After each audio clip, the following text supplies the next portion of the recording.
Hi everyone, in front of me I've got Redmi A5 and let me share with you how to enable the Google backup on this device. So let's begin with opening the settings, and here we have to scroll down to the very bottom to find the system. Then let's tap on this backup section.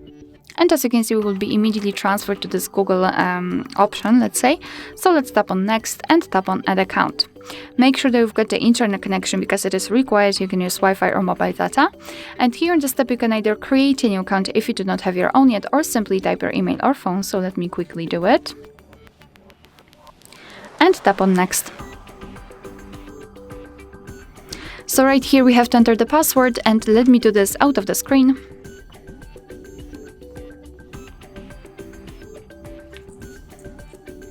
Alright, and tap on next. Here we have to decide who will be using this device, so just mark the option and tap on next. Google Terms of Service and Privacy Policy, you can tap on them to learn more and tap on I agree after reading.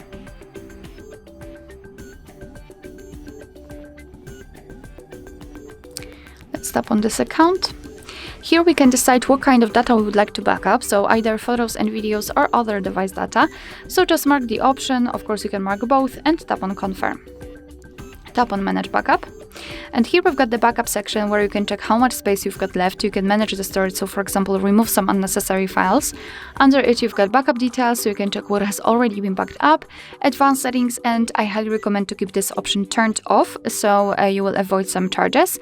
And all you have to do is to simply tap on backup now, and your device is backing up the data. Alright, so that will be all. Thank you so much for watching. Please hit the subscribe button and leave the thumbs up.